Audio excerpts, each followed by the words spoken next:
Hello, everybody. Welcome back to another episode of the Mika Wilkerson Show, and this is part 2 of interviewing the Fairborn Art Association. There is so much art and so many things to talk about, we needed to create a second part. So we're going to recap what we were speaking about. If you're not sure what we're talking about now, remember to watch part 1, and this will be on YouTube. And then we can also, of course, by the time you watch part 1, part 2 will be on there. So to recap what we were speaking about, we were going over the first part of the artists, the local artists that are with the Fairborn Art Association, the different types of art they do. And I am here with... I'm Audrey McGowan. I am Vice President of the Fairborn Art Association. Okay. And I'm Tessa Kalman, and I'm just here representing one of the general members. Okay. And what we were going to get ready to start talking about from the last episode is some of Audrey's art. And I'm going to go ahead and let her get into that. Okay. I submitted 3 images. One is a paperweight that I made a few years ago.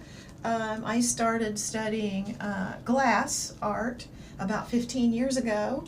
It goes back in my family. My grandfather worked at a ball factory and did glass blowing, and also my great uncle. They, at the end of the day, they called it end of day pieces. And when they were done making jars, sometimes they would get a pipe out, and they would make art. They made paperweights and different vessels. And so I grew up having that, looking at those things and being fascinated by those things. And so I started making paperweights because they're like snow globes. They're like a little world unto themselves. You know, you can put things in them, and they're frozen in time. Right. So I love paperweights. And then, of course, it gets really hot in the summer, and so I joined a Miami Valley Lampwork Bead Association group to do torch work in the summer and fall. So we make glass beads. And the second image is a hat that I made, the dogwood bead that is on the hat band. And so we make, our group does beads. I also dabble in marbles. And so I'm still very much in the learning process with that, because glass can also have a mind of its own, just like watercolor. The third image is a snowy egret painting that I did, a watercolor that I displayed at the Western Ohio Watercolor exhibit that was in Urbana. I believe it was July. That comes from a picture with permission of the photographer John Case, a picture that was taken in Florida of a great egret. And they really do have rubbery yellow feet, and they wiggle their feet in the water and try to attract fish. So that's how they catch their dinner. So that is interesting. I did not know that. I found that fascinating, and so that I loved those yellow feet, and so I wanted to paint that image. So that is my submissions. So I actually have one little award, one little honorable mention that I got last October for a painting of a mouse eating a pumpkin. Oh my goodness, that sounds cute. Yeah. So that's my artwork. My background is as a chemist. I taught chemistry at Wright State for more than 30 years, and kept my art bottled up. You have got a background. Yeah. Well, in science there is some art. Certainly it's different. But I always had this other side of my brain that wanted attention. And so I think I'm feeding that now, which I really am enjoying very much. It seems like when we get older that it seems to activate that part of the brain where we're all of a sudden exploring things we never did when we were younger. Yes. And because that's kind of where I'm at in my life now, where things I never thought about. And I'm like, why am I taking all this on? I love gnomes. I want to paint gnomes. I want to do, like all this stuff that I just despise. I'm like, I'm not getting into that, but now I love it. So. Yeah, we get older and wiser, I think. Right, absolutely. This next artist is named Clarice Moore. Clarice Moore is a multifaceted, award-winning visual artist with an active career in the arts community spanning upwards of 40 years. Fine art, character, writer, illustrator, Clarice enjoys a wide spectrum of expression. a member of the Fairborn Art Association, the African American Art Guild. She has membered with a host of other artist groups and is represented internationally. Her work has been exhibited at the Dayton Art Institute and in Chicago. She wrote and illustrated a children's book entitled Dilly the Violin. It is currently sold out. Here is a photo from the member show in May at the Fairborn Art Association called Best in Show. It is titled Bosom Buddies. It is a colored pencil drawing by Thomas Canarney. With a distinguished career spanning many years, Tom has worked for several art companies and previously served as a newspaper graphic artist. He has shared his expertise by teaching colored pencil and pen and ink classes at the Fairborn Art Association, Rosewood Art Center, and Riverbend Art Center. A longtime member of the Fairborn Art Association, Tom remains actively involved in the local arts community. And I wanted to go into how often does the FAA meet up? Well, I'll take that one. Actually, we meet every month on the first Tuesday. We meet at 7 p.m. in the evening, and I think we do take a break through the months of July, August, and January. But otherwise, we meet once a month. Okay, so is there only one particular group that meets once a month, or are there multiple groups that meet like ever so often? Right. No, this is actually the entire group. Because we are spread out in such a wide area across the greater Dayton area, we don't get 100% of the membership coming to every meeting. So, we get a portion of folks who can make it to the meeting, who, can drive. And we typically will get, I would say, would you guess, maybe around 30, 40 Sometimes folks? as many as 50. Sometimes we Right. have to get out extra chairs. Right, It depends on who the demonstration artist is. Right. So every month we have a very quick business meeting and talk about, anybody has sold their art or where they're exhibiting. And then we get right into the exhibit or the demonstration. And it's always something that draws in different people sometimes. Right. But it's open to the public. And the meetings are at the old Central School, which is in North Main, 221 North Main in Fairborn. Anybody who wants to come to the meeting, it doesn't matter what your medium is, what your focus of art is, it's open to everyone. Okay, now with someone starting out as a beginner, if they've never touched art, they're interested in art, they can come in and learn from scratch. They don't have to have any backgrounds, correct? That's right. Right. Okay. Now, we don't offer like art classes per se that you would typically think of as like a community college or such.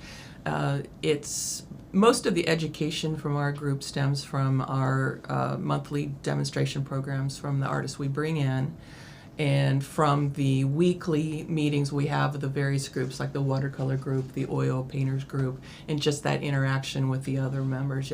Getting the advice from Right. the older, more experienced folks, and of course then the 2 workshops that we have every year. Those are the educational elements of our group. Okay. A number of our members, though, do teach art classes other places, Right. like Oh, at other- Rosewood or in different city programs. Okay. So if you come and you get to know some of those people, you can find out where they're teaching art classes. Okay. And now we're going to get into the Sweet Corn Festival. Something very important to the Fairborn Art Association. And can you give us a little bit of detail behind that? The Sweet Corn Festival, there's a slide with the information on it. The Sweet Corn Festival is held every August. This year it is August 15th and 16th from 11 a.m. to 6 p.m.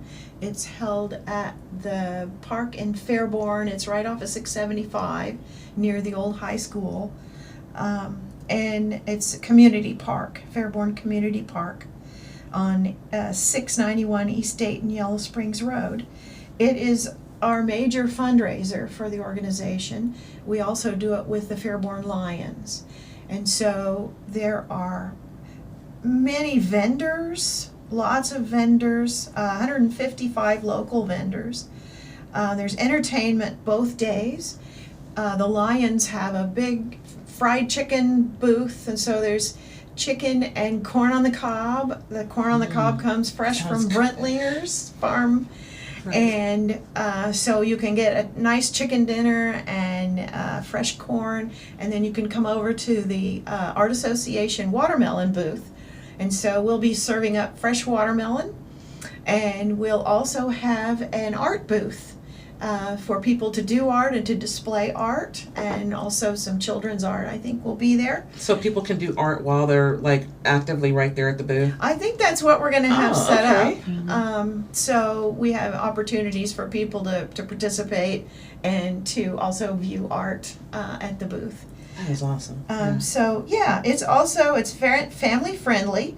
We have a sweet corn eating contest. So the Fairborn city people, the manager and such, they nominate someone on the city council to square off against someone from Wright-Patterson Air Force Base in a sweet corn eating contest. Wow. And I can assure you it gets messy. It sounds like it. The food trucks are good, but the Brentlinger sweet corn is fabulous. And it's also dog friendly, so you can bring your pets if they're friendly, and as long as you clean up after them, there's no problem with that. You can go to the website, and you can go to the Facebook page, which that will be on the screen for you to look at. How do you get to those places? And we also have a sweet corn king and queen. Alan and Dottie Mead are going to be our sweet corn king and queen for this year, and so it'll be fun to come and meet them. And they participated in our Fairborn 4th of July parade. That's the Sweet Corn Festival. It's one of the biggest festivals around Dayton. Okay. And so parking is free, and it's just a wonderful day for all kinds of activities. They believe they're going to have a pioneer village set up, Oh, wow, and so okay. there's a lot of things to do, a lot of things for kids to do. Again, it is really children friendly and family friendly. On that Sweet Corn Festival, King and Queen, how would someone go about being nominated in case there's people interested in trying to be part of that? There is a sweet corn committee, and so they nominate people, and then they vote and select someone. And so the Sweet Corn Festival, I believe the first year was 1982 or 83, so it's been going on for over 40 years. And so online there's a throwback on the Facebook page, which goes back in time, showing you pictures of the previous kings and queens. Right. But yeah, people are nominated to this Sweet Corn Committee. So are there certain types of people they're looking for? Like, are there certain qualifications? Like, you have to be part of like something or done something in your past? I would say typically they nominate people who have been leaders in the community. So Okay. somehow a leader in the community would be nominated. I know that Dottie Mead has been in the Lions for many years, Okay. and she has been involved in a lot of community activities as well as Alan has. Okay. So that's probably why they were considered. So, leaders in the Fairborn community. Okay. And now I do recall you wanted to speak about, we were going to talk about the scholarship of the Sweet Corn Festival. Do you want to go ahead and elaborate on that? Well, we have scholarships for art students that's related to the Fairborn Art Association. So every year we put out a call for applications for graduating seniors, and they submit a statement, an artist statement, and some of their work. And then a committee at the Fairborn Art Association reviews those and judges them, and then invites them to our June meeting where they are presented with a check to take with them to college. And, That's awesome. And then every year, right? You said. yes, I think Okay. we awarded 3 scholarships this year. Mhm. And then they also display their artwork during that meeting. So they bring it with them, and their families come, and they get to meet the Art Association, and we get to meet them and wish them well in their artistic studies. Okay. Is there anything else that you feel is important that needs to come out about the Sweet Corn Festival with the Art Association?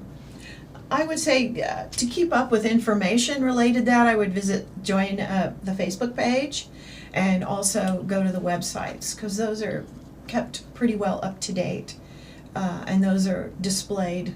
There'll be an image available on I sent you a slide. Yeah. So, so yes, go to the Facebook page.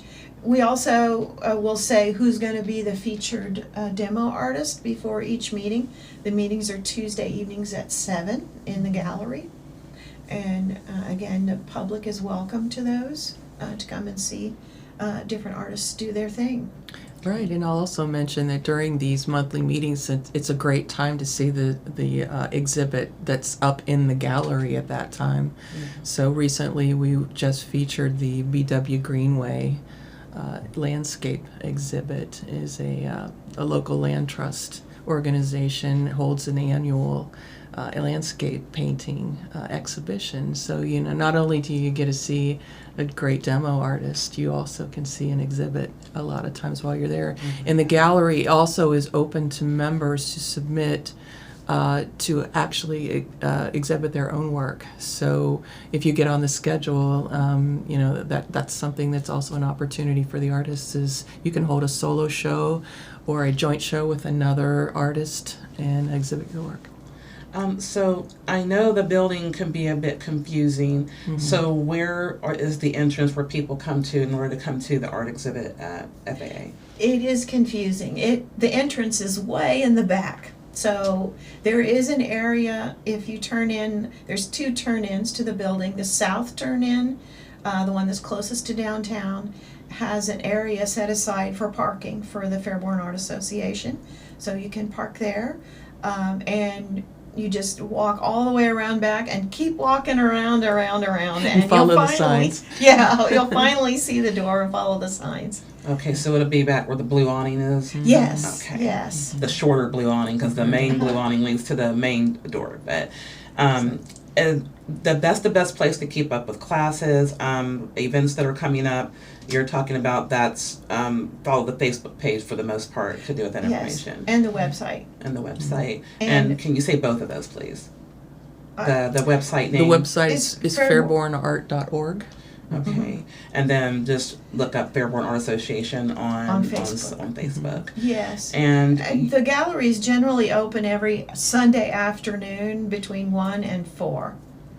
So It's usually someone sitting in there, a couple of people sitting in there greeting people that want to come in and look at the display that's there for that month. So Sundays from 1 to 4, the gallery is almost always open. Okay, and are people allowed to bring cameras in and take, like, if they see something, oh my God, I want to be able to remember this photo, or is it privately? It's not restricted, as far as I know. Okay. I don't know of anyone who's restricted. I've taken a lot of photos myself, so. Okay, and then as far as beyond the website and the social media, are there emails or phone numbers you would like to give out as well? We do publish a newsletter once a month. Okay. So at the first of the month, the membership will receive a newsletter via their email. And that's one of the things we ask for when you join. Joining is just a matter of you just fill out a form and you send in your payment. I think right now our dues are $15 for seniors over 60, $25 for general membership, and if you're a student, I believe it's free. Yes. Yeah. It's free for students. Families, I think, are $30 at maximum. So. And that covers the membership, you said? Right. Oh, and then, great. We ask for your email address so that we can keep in touch. If for any reason something's canceled, we can send out an email, but mostly for the newsletter. I can give you an email address also. Yeah, go ahead. The email is info at fairbornart.org. Okay. I could give you a phone number. Not sure anybody would answer it all the time, but some people have wanting to text all the time. You know how you have the texting generation, so that's why I was like, if they want to do that, so they reach out some kind of way. Yeah, I think it's an old phone that rings on the desk. Oh, so no texting capability. Okay. You could probably leave a message though if you wanted to. That number is 937-878-7040. Okay.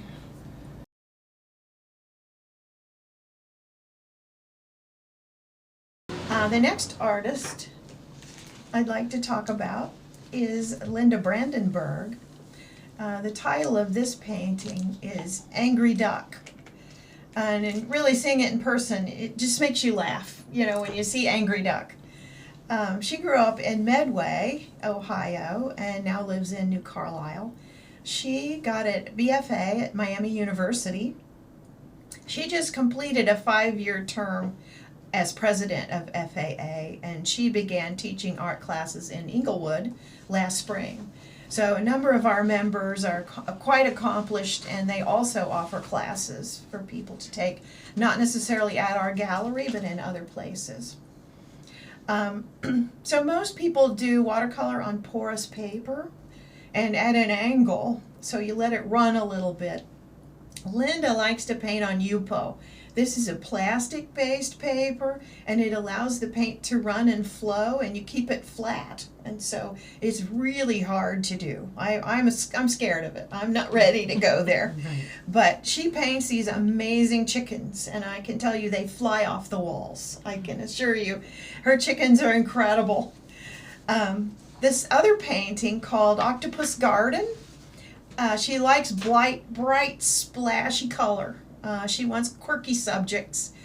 She's painted blue-footed boobies, manatees, other kinds of birds, and marine life. And she wants it to bring a smile to your face. So she paints happy pictures. I just love her work. She's also a musician. She's in a band called Desert Wind with her brothers. Aw. And it is a hard rockin' band. So Right. So her artistic expression kind of matches that. Absolutely. So I would say if you can catch Desert Wind, you might want to bring your plugs. It's a fantastic, fantastic music. The third person I want to tell you about is Marcia Elliott. She retired after 43 years as a sign painter and graphic artist. So she transitioned to watercolor after that. So she, being very technical in sign painting, right, it's got to be perfect. And then she had to transition to fluidity and watercolor and to be able to feel the art rather than making it perfect like a sign. So she says every work of art gives the viewer a glimpse of the spirit that resides in the heart of the artist who created it. Imperfectly perfect. Yeah. So she loves animals, buildings, and scenes of rural life.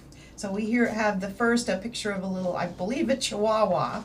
I don't know his name. The next one is a farm scene with a barn.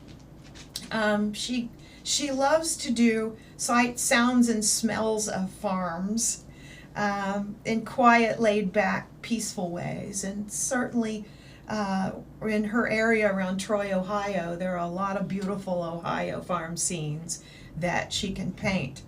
She likes to think of her work as being quiet and gentle.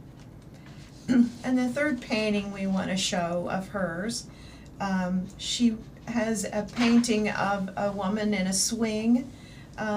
She's holding some flowers, and it's inviting you to kind of join her in that swing and relax and enjoy the beautiful scenery.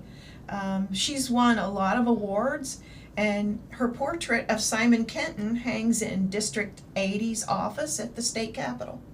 Oh my goodness. So That she's is awesome. quite accomplished. It sounds like it. Yeah, to be able to hang there. Yeah, Right. absolutely. I'm going to turn it over to Tessa. Great. Well, I'll introduce a longtime FAA member. Her name is Billy Dixon, and Billy, she got her art education at a local community adult school, and when she proceeded to take workshops to increase her skill level with a lot of nationally renowned artists. So once she had gained her confidence and competence with her skills, she became an active member of FAA and also the Western Ohio Watercolor Society. We do have a lot of crossover of members who are a member of both groups. and she's also the past president of FAA as well. Oh, okay. So yeah, she enjoys painting a variety of subjects. Transparent watercolor is right now her medium of choice, and Billy is now in her 80s. And yeah, she continues to develop her skills, though. She never stops learning. She enjoys learning new techniques, attending the workshops and the demo meetings that we hold with the regional artists. And her paintings can actually be found in quite a few private collections. So I was, not to pause you right quick, I was thinking like, so it sounds like you guys have a variety of different ages that come there. It's not just one like Right. all like older or all like younger. So you have from children all the way to like 80 something years old. Right. I would say young adults pretty much is probably the youngest that we have would be considered young adults. But then, yeah, and like I said, we have folks all the way up into their 80s who awesome. continue. It's very nice because, you know, the people more experienced are there as an advice resource. Put in the work, younger put in the folks. years. I Right, apologize, I didn't mean to yeah. interrupt you. No, that's good. That's fine. That's great. So yeah, that's Billy Dixon, and yeah, she's like a treasure for our organization. She knows the history and the ins and outs of the organization, so she's great. Another one is Connie Gifford, is also a longtime member. Basically, to sum up Connie's work, she would be the one to tell you it's all about the color. To her, that is the main emphasis for her works, is to express how much she loves bright color. So she also loves the subject of bicycles. You'll see her, she'll do a full view of bicycles. She'll focus in on the spokes of a bicycle to create these abstract forms. But in the end, it really is about the color. And her technique is called a watercolor pour. And it's fascinating to watch if you ever get a chance to watch one of her demos of her doing that. It's worth the time. A little background on Connie. She earned her degree in visual communication and enjoyed a 30-year profession in the graphic arts. And in 2011, she finally discovered the magic of watercolor. And her art is inspired by nature, shapes, objects, and bright colors, as I mentioned, that focus on that transparent and luminous quality of watercolor. It's unique to the medium, and she really shines in bringing that forth. So her goal is to bring you into the painting as a viewer and to really get you to look at it. And, I appreciate stuff like that, yes, exactly. and where they draw you into Right, what their work. and hold you there with your Yes. attention. Yeah, she's an also award-winning artist. She's a signature member of the Ohio Watercolor Society. She is also past president of the Western Ohio Watercolor Society, and she's currently a member of both FAA and the Miamisburg Art Gallery. Oh, wow. That is Connie. A lot of them, I notice, it seems like they have a lot of their, not just with the Western Art Association, you said, and a bunch of different things they're involved in. Yeah, there are various art communities in the area, and it's common for members to be members of different organizations. Yeah, we do have a lot of members that are also part of the Western Ohio Watercolor Society. Okay. Yeah. And one reason for that is because each group gives you an opportunity to display your work. Mhm. And so you can go and display at Western Ohio's exhibit and also Fairborn's exhibit. Cross-promoting. Yeah, Mhm. so you get to be seen farther out and meet other artists that are farther out than just this local area. Okay. Right. Well, next artist I'm really pleased to introduce is Yuki Hall. She's a very, very accomplished watercolorist in our group. Yuki has gained national status as far as the reputation of her work goes. It's outstanding. Just a little background, she is an award-winning watercolor artist, and she's known for a loose and impressionistic style in her work, as you'll see in the images that we're showing. And her main goal is to emphasize the simplicity and the effective use of tones in her paintings, and also that wonderful confident brushstroke she has in her paintings. It's just lovely. Her little background on her, she was leaving her career as a mechanical engineer, or afterwards she started her journey with watercolor at a local art center. and took lessons, and then she furthered her studies with various workshop artists at a national level. And once she gained her proficiency, she became a signature member of the Transparent Watercolor Society of America, which is a big deal. Yeah. She is a signature member of the Ohio Watercolor Society and the Whiskey Painters of America, which is, it's very unique. You have to be invited by the other members to become a member of the Whiskey Painters, but they focus on these very, very small watercolor paintings. There's an actual size limit, and I think they hold a show once a year. Why do they call it whiskey paint? A little bit of the background on that is apparently there was a group of artists that would meet up at a bar, and I want to say it was up in northeast Ohio, maybe the Akron area, and they would get together at a bar, and I guess as it goes. Is it kind of like the wine painting, like where they're painting but they're drinking the wine? Have you ever seen that? They have Right. meetups, yeah, where they have them like all over Dayton, where they get to drink wine while they create art, and I'm like, Right, okay. yeah, and I think the reason that these paintings were very little, I mean, as the story goes, and they would, instead of having water right there at the bar, they'd dip the brush in the whiskey and use it so they to do weren't- instead of the water. And yeah, exactly. I thought And that's it was my like, understanding. Getting drunk off of whiskey and painting, and I'm like, oh, okay. That No, was actually probably, yeah. using the whiskey. I think that's not the requirement these days. I mean, you certainly may use Right, water, right. but that's a little of the fun background of Yeah. that group. And again, it's you have to be invited in to be a member, and so it's an honor for her to be included in that group as well. So My curiosity is really on, not concentrated on the alcohol, don't get me wrong. No, right. But I'm like, did the whiskey do something for, like, does it help the paint? Does it do something for the art? Like, does it do something that water and other things that are don't mixed believe together so. do not do? I don't believe That it. sounds like an excellent thesis for an art student. Right. Because, we don't know. We Don't really know. As far Just as I something one day they were understand. like, you know what, let me dab this in a little bit of whiskey and let me see what it does to my art. Well, Like, it's kind of like what coffee does to your thinking, Sometimes you get grandiose thoughts after you've had too much Right. coffee, so the whiskey probably has an effect that's Yeah. similar. I think it was kind of more. It's just the group that got together at a bar and just to sit and talk about art and just be this little and then community of drew that artists. name from them all having a glass of And- whiskey type of thing, but Yes. not really meaning, hey, we're drinking and And doing that. Yeah. we had a whiskey painter come and do a demo at one of our meetings, Mhm. and that was a blast.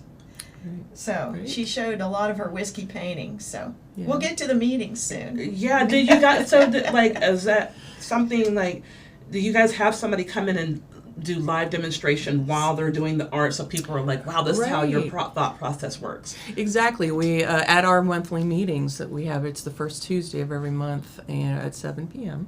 And it's a great setup because we have a large multi-purpose room and plenty of seating, and then we have a camera mounted on the ceiling over top of the artist's area and Yes. really large monitors where folks can you can either watch the person or you can look at the monitor and see what they're actually I like working that. on. That sounds So really cool. yeah, it's an ideal spot to give an artist demonstration. You don't have to be a member to come to the meeting and see the demo. Yeah, I was going to ask that about the public. Is it open Yeah, it's to the open to public? the public, And is there a yes. cost to get in? It's free, right? Or No cost.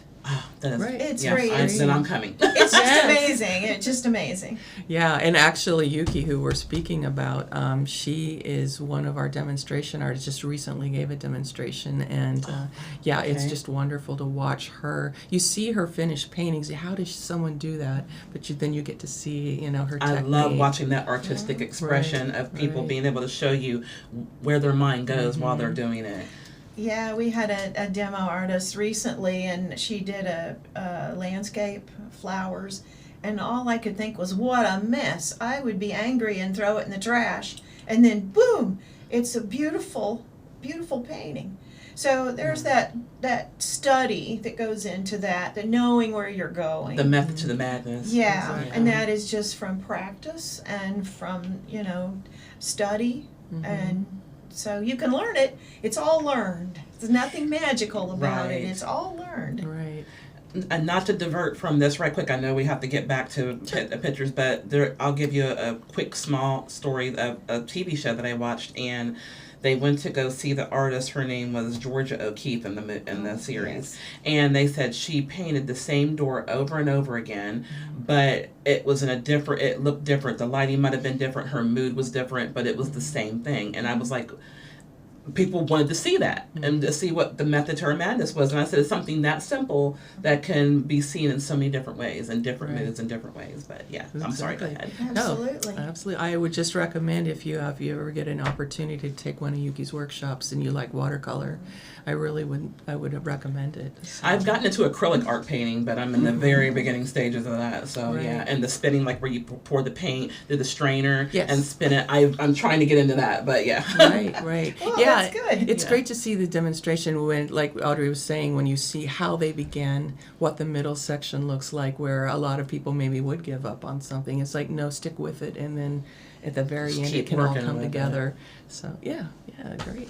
Well, we can we'll move on to the next one here, and it's actually, these are some of my paintings. So just to give you a little background, as I mentioned before, I retired from the Dayton VA Medical Center. I was their graphic designer and their illustrator for 31 years.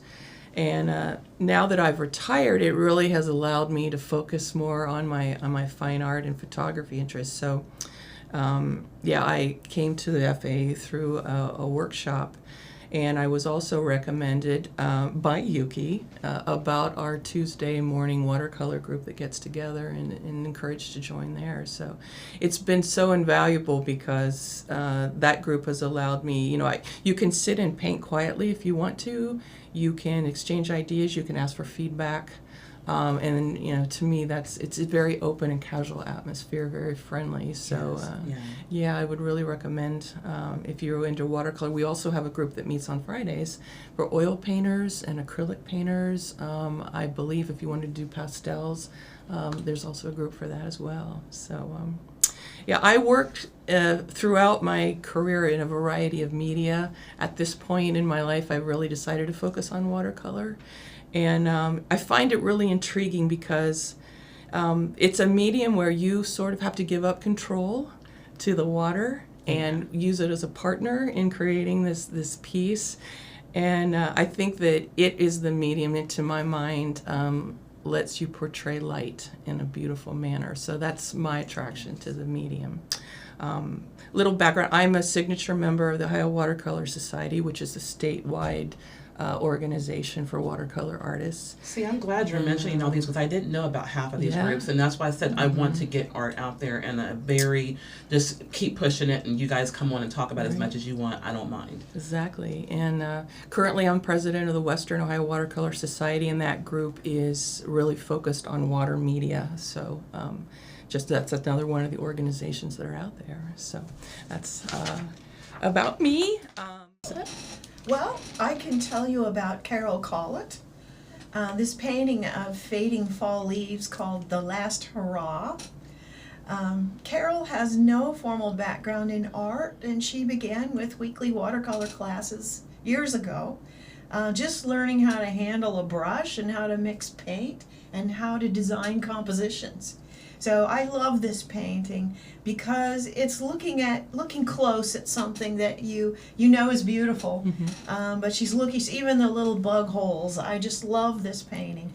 It's just the close-up view, the last hurrah. She joined a couple of local artist groups, including the Fairborn Art Association, and she participates in the workshops that we have there.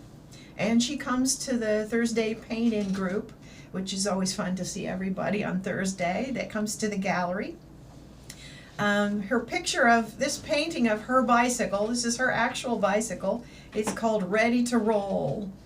I love this painting. It's sort of an airbrush effect. It's a different effect for watercolor. She actually puts the paint in a tube and she blows it on the canvas or on the paper. Oh wow! And so this has an underpainting, so you can see the sort of warped checkerboard pattern. Yes, that gives it this dreamlike quality too that I love so much. And then the shadow is fabulous.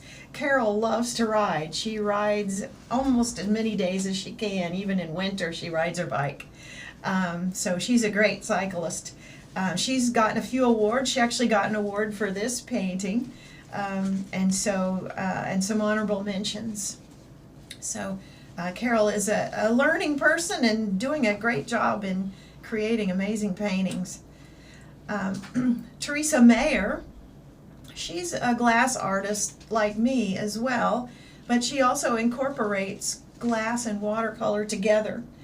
Her first career was teaching students with multi-handicaps, and she had a serious accident and retired, but she has since recovered for the most part and now has more time to create glass, ink, and watercolor art. So she's taken a variety of classes at the Springfield Art Museum, Fairborn Adult Education, Yellow Springs Arts Council, and the Fairborn Art Association. So what really has grabbed her in the past was working with glass. And so the first image is some greeting cards that she makes, that she sells in Yellow Springs. And so she has done some fusing, which is melting glass in a kiln, and what we call lamp work, which is making glass beads on a torch. That sounds interesting. Yes, actually I do lamp work myself, so we're actually in a lamp work group together. So she incorporates these together. So this second image is ink drawings that she's done where she's added a bead, a landscape bead, to the canvas of the drawing there. So she has these have amazing effects. So the colored part is the bead, which is really fun, and then she has it set in this amazing landscape. And then the third image is more about her having fun. So she had some beads that she didn't like, and so she fused them and melted them and made lids for these little boxes. And the boxes are beautiful. She does art with her granddaughters.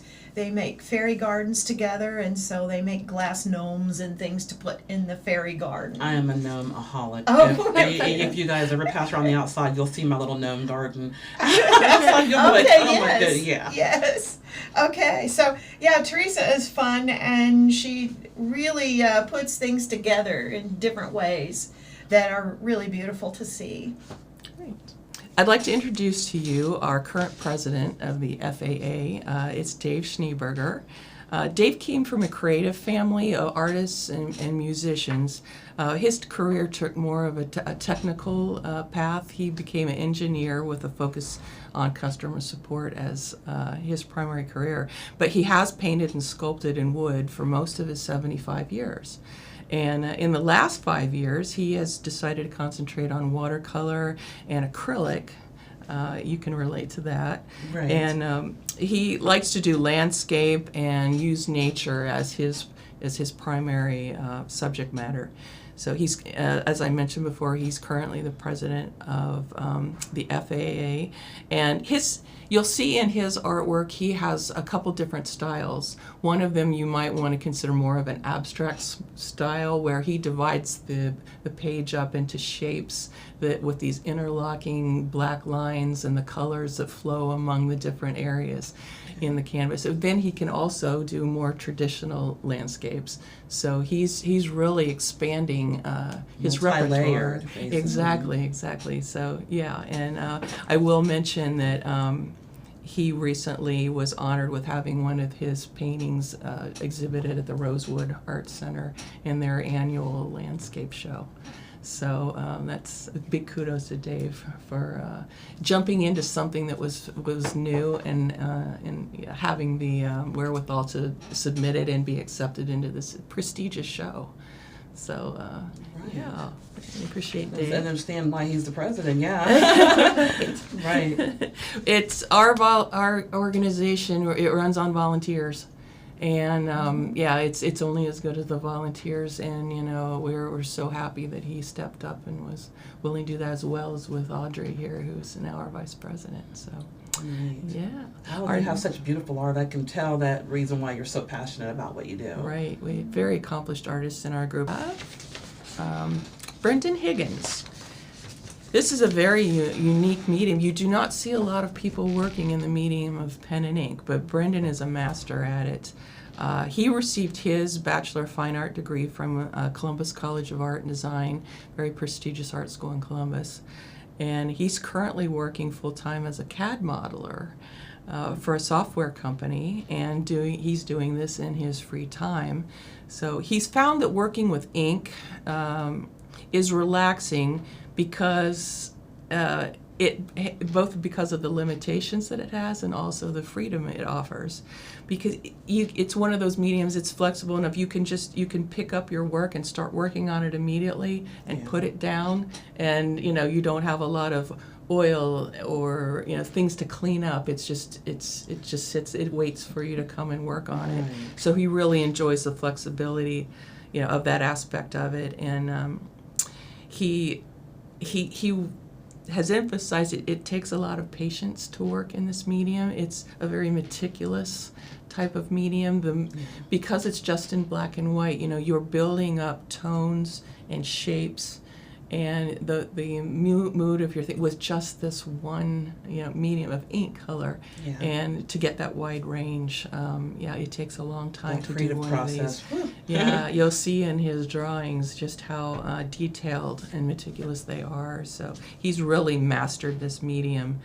And one thing that he likes about it is that it doesn't allow for mistakes necessarily. You have to really concentrate and focus, because if you try to fix a mistake in it, it can alter the surface of the paper and the ink just won't flow over it in the way that you want. So it's kind of funny. He says if you do make a mistake, you try to work around it and hope no one notices. Right. Nobody can notice and see it. Exactly. So some really remarkable artworks. So I'll go ahead and turn it over to Paula. Oh, Paula Whittington. She knows how to have fun with art, I gotta say. She began her artistic journey in middle and high school through Saturday classes at Carnegie Museum in Pittsburgh. So thousands of kids went through that program. Every Saturday show up and learn from great artists, and that really benefited her. And then, of course, like everyone else, she was diverted to work. She worked as a musician and then as a nurse for many years. And then those are two different spectrums, huh? Absolutely, yeah. And then came back to art later on after she retired. She does online study and she attends workshops. She's also a member of the Western Ohio Watercolor Society, and she comes to the Thursday Paint-In group as well. The image of the pumpkin, Sunlit Pumpkin, won an award at the Western Ohio Watercolor Society last October. That is a luminous painting.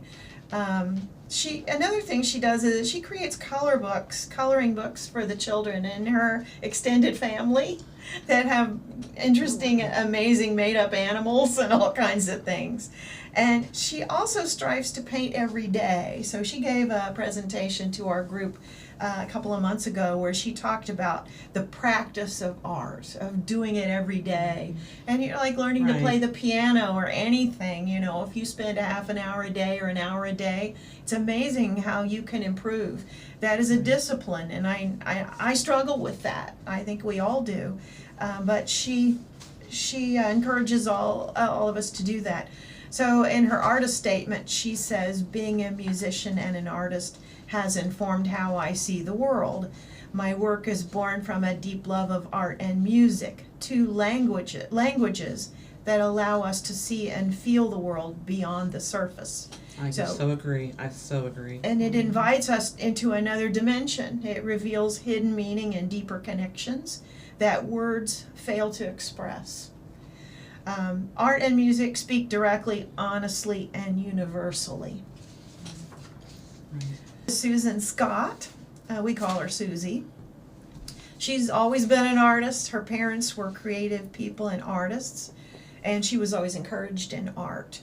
She's kind of our abstract painter. She's really into the negative spaces. She took classes at Columbia Art Museum and in school, and then she used her art abilities in different organizations. So she enrolled in an art curriculum at Ohio State and graduated with a degree in art education and taught 1st through 6th grade in Lakewood, Colorado. So she loved encouraging the ideas of little kids doing art. So then she left to have a family and raise a family, but she continued classes at Denver University, and then once she moved back to Ohio, she took jewelry making classes at Wright State University. So she's a lifelong learner, and she came to watercolor about 10 years ago at the Fairborn Art Association. So her design tendencies are kind of abstract, so she understands the principles of art, that it's not replacing a photo, but you're creating something uniquely yours with color and shape, texture, and value. So it's something that's very exciting but sometimes frustrating.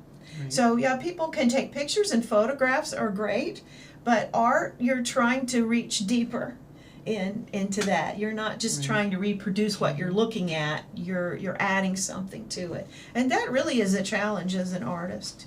So she's interested in nature and she loves patterns.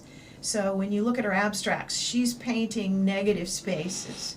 So the challenge of creating abstract work is fun, she says. She calls it painting without a net, no guide, except what your mind creates and your response to what's happening. So what do we do next? What does this need? Does it need balance, texture? Maybe just turning the paper over and trying again. Right. So she says, create for yourself. If someone likes it, that's a bonus. Okay. And so she has some really, really fascinating nature, flowers, leaves and texture that she paints they're really beautiful. Oh, that is awesome. Well, I think I can round up our artists with our one of our photographers. As we had mentioned in the beginning, we do have photographers in our group. This particular one, he's James Gifford. James, his love, we actually call him Jim. His love of photography, he started when he was given a small Kodak box camera. I know some of your viewers might know. Remember those little box cameras? That was over 60 years ago, and he earned his Boy Scout merit badge by concentrating in photography. So while he was employed as a Dayton police officer, he took an intense training course in photography so that he could use those skills in developing slide programs on crime prevention. So he actually used his photography skills as part of his career. It is so, I don't mean to interrupt you, that is so bizarre how it goes from, there's such a drastic difference in the artists and photographers, like, you know, the police officer doing photography, and those are two totally different parts of the spectrum. Or the one, I forgot which one you were talking about, that said she did something totally different from the spectrum of what she's getting into art. And I'm like, wow, you would never look at some people in that career thinking they would take on art. So yeah, some of the most unlikely people in your life, they have this side of them you didn't know that they had this artistic aspect of their personality, and during your career you may run across something that you just really click with it. And in his case, taking the pictures was something that he really, and working with the camera. So, instead of now taking pictures related to crime and crime prevention, he's now taking his talents in photographing like patterns in nature. When you see a lot of, for instance, some of the photos we were showing here, just the patterns that flowers will have, or leaves that are backlit, that's what gives him excitement. That's what he wants to portray using his camera as his paintbrush, essentially. Right. And he has actually won some awards over the years with his photography, and he when he's looking for a subject matter, you can tell he's really looking at, like in the flowers, you'll see the way the petals are arranged, or the way that the light against the background is arranged, and the unique shapes in nature. So he'll be captivated by like the colors in a butterfly, and do a close-up image of a butterfly for his photography. Jim also works with the Fairborn Art Association as our publicity photographer. So you'll see him walk around the studio, and he'll be taking pictures that we can use for our promotion. So we take advantage of his skills in that respect. That's beautiful. Yeah. Alrighty, well. Are any closing notes from either one of you for future budding artists that are interested in getting involved? Do you have any motivational words that you would like to put out? I'd just like to say, this organization was just instrumental in me getting to know other artists in the community and being aware of all that goes on in the Dayton area as far as the arts go, and meeting some great people. So, if that's something that interests you, to get an insight into arts in Dayton, in the Fairborn area, if you want to improve your skills, learn something new, if there's a medium out there you've always wanted to try, this is an opportune place to do that. Yeah, I'd like to second that. I think it's a real gem that Fairborn has. And going back 70 years, I mean, you think about the core group that started this and how 70 years later, how amazing that is, that has stood the test of time for all those years, because there's such meaning and purpose in the group. Right. But I also want to say, though, that there's other groups you can join if you have an interest in something else. It's important to get involved and get to know people. And also taking some volunteer role in the group, because it does take the volunteers to keep things going. And, I stepped up to be vice president because I feel like I'm going to pay some dues.